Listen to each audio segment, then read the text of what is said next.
یہ ایک اہم شخص ہے جس نے ان کو دعوت دی، مدعو کیا کہ آپ لوگ اگر پاکستان تحریک انصاف کے اوپر پابندی عائد کرتے ہیں، جو بھی جتنے بھی آزاد اراکین ہیں یا پاکستان تحریک انصاف میں پارلیمنٹرین ہیں، وہ خود بخود پاکستان تحریک انصاف کو چھوڑ دیں گے اور مسلم لیگ نون میں دوبارہ شامل ہو جائیں گے۔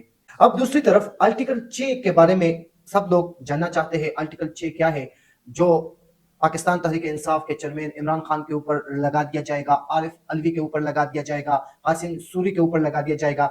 بسم اللہ الرحمن الرحیم وجعلنا من بین ایدیہم سدا ومن خلفہم سدا فاغشیناہم فہم لا یبصرون۔ پاکستان اور دنیا بھر کے دیکھنے اور سننے والوں کو محمد حامد کا سلام۔ ناظرین، آج کا اہم ولاگ جو کہ 4 خبروں پر مبنی ہے۔ سب سے پہلے وفاقی حکومت نے پاکستان تحریک انصاف پر پابندی لگانے کا فیصلہ کیا ہے۔ اس فیصلے کے بعد کیا ہوگا اگر یہ فیصلہ ہوتا ہے اور پابندی لگ جاتی ہے، اس کے بعد کیا ہوگا، اس کے اوپر بھی بات چیت کرتے ہیں۔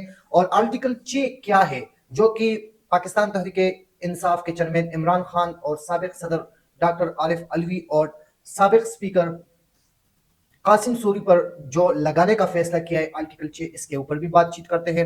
اور اہم خبر جو ہے، آج اسلام آباد ہائی کورٹ نے صنم جاوید کو رہا کر دیا ہے، اور یہ کہا ہے، کل بھی میں نے اپنے ویلوگ میں کہا تھا کہ صنم جاوید رہا ہوگی، لیکن اس کے بعد اسلام آباد پولیس نے ان کو گرفتار کر لیا تھا، اور ذرائع سے خبر معلوم ہو رہی تھی کہ ابھی سندھ کے پولیس کے حوالے کر دیا جائے گا صنم جاوید کو، اور اس کے بعد جو کیسز پنجاب میں تھے یا اسلام آباد میں تھے وہ ختم ہو چکے ہیں۔ ابھی جو کراچی میں مختلف علاقوں میں کیسز ہیں ان کے اوپر ورک آؤٹ گورنمنٹ کرے گی۔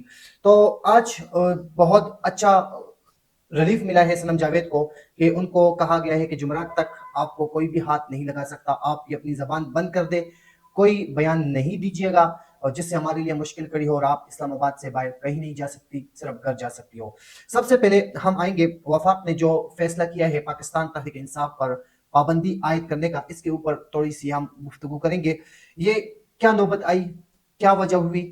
آپ سب جانتے ہیں کہ پچھلے 3-4 دنوں سے حکومت کے ساتھ جو ہوا، سپریم کورٹ نے کیا یا پاکستان تحریک انصاف کے قانونی ٹیم نے کیا، جو محسوس نشستیں تھے ان کے اوپر قانونی ٹیم نے ورک آؤٹ کیا، اور وہ نشستیں جو پاکستان تحریک انصاف کے قانونی ٹیم سنی اتحاد کونسل کے لیے مانگ رہے تھے، لیکن ججز نے جو فیصلہ کیا وہ پاکستان تحریک انصاف کے حق میں دیا کہ وہ جو محسوس نشستیں ہیں وہ پاکستان تحریک انصاف کو دی جائے، سنی اتحاد کو نہیں دی جائے، پاکستان تحریک انصاف کو دی جائے، اور پاکستان تحریک انصاف پاکستان کی سیاسی پارٹی ہے۔ اس کے بعد آپ لوگوں نے دیکھا کہ ٹی وی چینل پر بھی پاکستان تحریک انصاف کے نام لگنے شروع ہو گئے، اور ہر کوئی ٹی وی پہ بیٹھ کر پاکستان تحریک انصاف بولتے تھے۔ پہلے بھی اس بات پر بھی پابندی تھی۔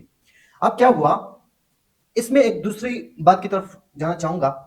اب جو موجودہ حکومت ہے اس کے پاس دگنی اکثریت اسمبلی میں نہیں ہے، وہ فیصلہ اسمبلی کے فلور پر کسی سے آپ نہیں منوایا جا سکتے۔ اب جبکہ راتوں رات ایسا کیا ہوا کہ وفاق نے پاکستان تحریک انصاف پر پابندی لگانے کا فیصلہ کر دیا۔ یہ ایک اہم شخص ہے جس نے ان کو دعوت دی، مدعو کیا کہ آپ لوگ اگر پاکستان تحریک انصاف کے اوپر پابندی عائد کرتے ہیں، جو بھی جتنے بھی آزاد اراکین ہیں یا پاکستان تحریک انصاف میں پارلیمنٹرین ہیں، وہ خود بخود پاکستان تحریک انصاف کو چھوڑ دیں گے اور مسلم لیگ نون میں دوبارہ شامل ہو جائیں گے۔ اسی طرح آپ لوگوں کو جو کھویا ہوا عزت ہے، آپ لوگوں کی جو دگنی اکثریت ختم کی گئی ہے، اس کے اوپر آپ لوگ دوبارہ بحال ہو جاؤ گے، اسمبلی میں آپ سیکنڈ میجورٹی حاصل کر لو گے۔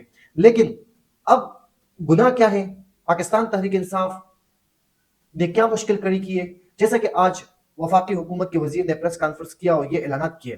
سب سے پہلے تو میں آپ لوگوں کو یہ کہنا چاہتا ہوں کہ جو اعلان کیا گیا وفاقی حکومت کی طرف سے، اور اس اعلان کے بعد جو رد عمل حکومت میں بیٹھی ہوئی اور پارٹیاں جو ہے، ایم کیو ایم ہے، پیپل پارٹی ہے، ان کے وزیروں نے، ان کے پارلیمنٹرین نے جو بیانات دیے، اس کے بعد وفاقی حکومت کا تو یہ خواب چکنا چور ہو گیا۔ جیسا کہ عطا تارڑ صاحب پریس کانفرنس کرتے ہیں، اس کے بعد گہما گرمی شروع ہو جاتی ہے۔ پیپل پارٹی کے ایک وزیر اٹھتا ہے، وہ کہتے ہیں کہ یہ ناقابل برداشت ہے اور ایسا تو کبھی نہیں ہو سکتا، ہم سے بات نہیں کی گئی، ہمیں انہوں نے کوئی اس طرح کی بات پر آمادہ نہیں کیا، اور یہ کیسے فیصلے کر سکتے ہیں؟ تو اس کے بعد تو یہ خواب بھی حکومت کا چکنا چور ہو گیا۔